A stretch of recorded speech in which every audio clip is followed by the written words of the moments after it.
करके पढ़ने जा रहे हैं क्रेनियम, क्योंकि हम लोग बोन्स पढ़ रहे थे, बोन्स का हम डिस्ट्रीब्यूशन बता दिए थे। 26 होता है, एक्सियल होता है, ठीक है, और मेन होता है, ठीक। अब हम लोग बात करते हैं एपेंडिकुलर, जिसको हम बोल सकते हैं।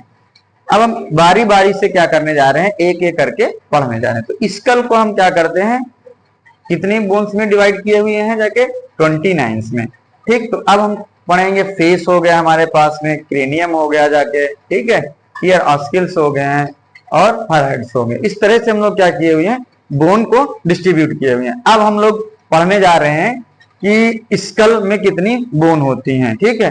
तो स्कल को हम लोग जान चुके थे। स्कल के अंदर हमारे पास क्या होता है, क्रेनियम बॉक्स। इसका नाम क्या है, क्रेनियम बॉक्स, या इसी का नाम रखने जा रहे हैं ब्रेन बॉक्स, ठीक है, ब्रेन बॉक्स। अब देखते हैं तो क्रेनियम में कितनी बोन्स होती हैं, या ब्रेन बॉक्स में कितनी होती हैं। हमारे पास में 8 बोन होती हैं और 6 टाइप होते हैं। कितने तरह की होती हैं, 6 टाइप्स बोन्स होती हैं, और 8 नंबर ऑफ बोन कितनी होती हैं, 8 होते हैं। तो इसको हम क्या करेंगे, अब एक्सप्लेन करने जा रहे हैं। जैसे हमारे पास में सामने वाला हो गया, फिर ये हो गया है, ठीक है, पेराइटल हो गया, फिर ऑसिपिटल हो गया, टेम्पोरल हो गया, यहीं से जो है जहां पे चश्मा रखा हुआ इसको एथनाइस बोन बोलते हैं, बेस जो होता है स्फेनॉइड बोन बोलते हैं, ठीक। इनको हम लोग क्या करने हैं, बारी बारी से बनाते हैं। ऐसा इसलिए हम लोग कर रहे हैं क्योंकि जब हम लोग ब्रेन का डिस्ट्रीब्यूशन पढ़ेंगे, क्योंकि जिस बोन के नीचे जो ब्रेन का हिस्सा होगा उसी बोन के आधार पे हम लोग क्या करेंगे, उसका नाम रखेंगे, ठीक है। तो आज हम लोग क्या करने जा रहे हैं, क्रेनियम के बारे में डीप में अध्ययन करने जा रहे हैं। बाकी जब हम बताएंगे तो वहां बताएंगे मेनिंजेस होती हैं, सपोर्ट होता है, जब एनाटॉमी पढ़ाएंगे तो अलग बताएंगे। अभी हम क्या पढ़ा रहे हैं, बोन, तो बोन के बारे में आपको बता रहे हैं। तो हम किस बोन को पढ़ने जा रहे हैं, क्रेनियम की बोन्स को, ठीक है। और ये कितने होते हैं, 8 बोन होते हैं नंबर में, और कितने तरह की होती हैं, 6 टाइप्स बोन होती हैं। चलो बनाते हैं स्ट्रक्चर। जैसे हमारे पास में ये सामने वाला हो गया, ठीक है, फिर ये बोन्स हो गई, फिर हम इनको क्या करते हैं, इस तरह से बना रहे हैं, ठीक। अब हमारे पास क्या हो गया, इस तरह से ये ऑसिपिटल्स बोन हो गया। अब यहीं पे क्या होगी, हमारे पास एथनॉइड्स बोन होंगी, ठीक। देखो यहाँ से ये बोन्स एथनॉइड्स बोन हो गए, देखो यहाँ से। तो ये हमारे पास में इस तरह से क्या हो गया, डिस्ट्रीब्यूट हो गया, ठीक। सामने वाले को क्या बोलते हैं हमारे पास जाके, फ्रंटल। ये क्या हो गया, फ्रंटल, फ्रंटल्स बोन, ठीक है।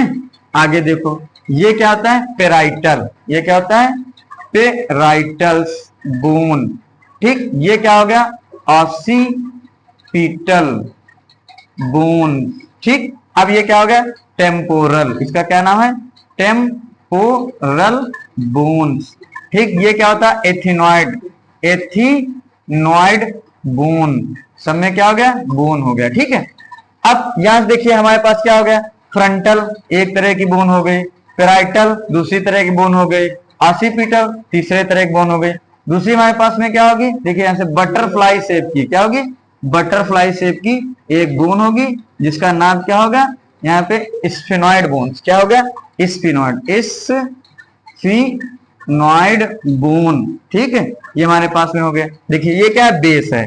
तो ब्रेन का जो बेस होगा वो क्या होगा, स्फेनॉइड बोन, फिर टेम्पोरल बोन, फिर क्या, ऑसिपिटल बोन। इसी के अंदर जाकर के क्या होता है, इस तरह का उभार होता है। मान के चलिए ये क्या है, अपर्चर पाएगा, इसी को हम बोलेंगे। इसी से हमारे पास क्या होगा, इसमें एक तरह का क्या होगा, एक अपर्चर होगा। इस अपर्चर से क्या निकलेगा, नर्व वगैरह निकलती हैं, ठीक है। तो ये सब क्या होगा, ब्रेन से निकलने वाली नर्व यहीं से निकलती हैं। हम इसी को बताएंगे स्टेम ऑफ ब्रेन, ठीक। इसको हम वहां पढ़ाएंगे। अभी हम लोग क्या जानते हैं, देखिए जो हमारे पास में फ्रंटल बोन होती है, 1 होती है। पेराइटल बोन कितनी होती हैं, 2 होती हैं। टेम्पोरल बोन कितनी होती हैं, 2 होती हैं। ऑसिपिटल बोन कितनी होती हैं, 1 होती है। एथनॉइड बोन कितनी होती है, 1 होती है। स्फेनॉइड बोन कितनी होती है, 1 होती है। जोड़ लेते हैं, देखो 1 2 3 4, ये 4 हो गई, और प्लस 2 कितना हो गया, 4 हो गया। तो पेयर्ड क्या हो गया, पेराइटल बोन पेयर के हो गई, टेम्पोरल बोन पेयर्ड हो गए, एथनॉइड वे सिंगल हो गए, फ्रंटल बोन क्या हो गए, सिंगल हो गए, स्फेनॉइड बोन हो। तो ये हमारे बेस हो गया, ठीक। इस तरह से हमारे पास में 8 बोन मिल करके क्या किया गया, फॉर्मेशन हुआ। अब हम लोग इसके आधार पे जो बोन है उसके जो नीचे ब्रेन का जो हिस्सा पाया जाएगा वो वहां पे हम आपको बताएंगे, वो कहेंगे लोब होते हैं। जैसे बहुत सारे क्या होते हैं एनाटॉमी में, हम जिस जगह पे उभार वगैरह देखते हैं या पोर्शन रखा होता है उसको हम क्या बोलते हैं, लोब बोलते हैं। तो वहां पे हम उन चीजों को बिल्कुल डीप में पाएंगे। तो एक बार हम फिर से समझाने जा रहे हैं आपको। तो हमारे पास क्रेनियम है, ये कितने 8 बोन से मिलकर बनी हुई है, 6 तरह की बोन है। नंबर 1 देखो, ये फ्रंटल बोन हो गया, सिंगल है, पैराइटल बोन 2 है, ऑसिपिटल बोन 1 है, टेम्पोरल बोन 2 है, ठीक। तो इस तरह से हमारे पास बोन हो गया। अब इसमें क्या था, ऑसिपिटल कोंडाइल वगैरह होंगे, जब हम वहां पे आपको बताएंगे। जैसे हमारे पास में क्या है, अब हम पढ़ेंगे हेड, वहां पे क्या होगा, एक ये क्या हो गया, देखिए यहां से बोन ये, तो यहाँ पे एक कोंडाइल होगा तो उसको हम बोलेंगे मोनोकोंडाइल, और यहाँ पे 2 उभार होंगे तो उनको हम क्या बोलेंगे, डाइकोंडाइल। जैसे हम लोग क्या 2 उभार हैं, मतलब मान के चलिए इस तरह से एक बोन ये हो गया और बगल में दूसरी बोन ये हो गया, तो इसमें जाकर के फिट हो जाएगा, ताकि हमारा सर क्या है, इधर घूमे और इधर घूमे इस तरह से। तो कितना हमारा सर घूमता है, मान के चलिए 180 डिग्री रोटेट होगा। अब यहाँ पे यदि मोनोकोंडाइल होगा तो हमारा पूरा सर क्या होगा, पूरा 360 डिग्री रोटेट हो, जैसे बर्ड में वगैरह में होता है। तो इस आधार पे हम लोग क्या करने जा रहे हैं, पढ़ लेते हैं, ठीक है। या तो हमारा इसका कैसा होगा मोनोकोंडाइल, या तो कैसा होगा डाइकोंडाइल। बट ह्यूमन बीइंग का कैसा है, डाइकोंडाइल हेड है। ये सारी बातें आपको यहाँ पढ़ा दी गई हैं, ठीक है। आगे के लेक्चर में हम आपको बताएंगे कि ब्रेन बॉक्स के बाद में फेस में कितनी बोन्स होती हैं, और इंटीरियर व्यू क्या होता है, पोस्टीरियर व्यू क्या होता है, कौन सी मसल्स मतलब कौन सी बोन्स है, और उसके बाद मसल्स पढ़ा रहे होंगे तो ये बताएंगे इस बोन के ऊपर कौन सी मसल्स लगी हुई हैं। अभी हम नहीं पढ़ा रहे हैं, आगे हम बताएंगे मेनिंजेस वगैरह क्या होता है, जब एनाटॉमी पढ़ाएंगे। तो अभी हम खाली क्या पढ़ा रहे हैं, बोन पढ़ा रहे हैं। तो आगे की चीजें हम आगे बताएंगे। थैंक यू, धन्यवाद।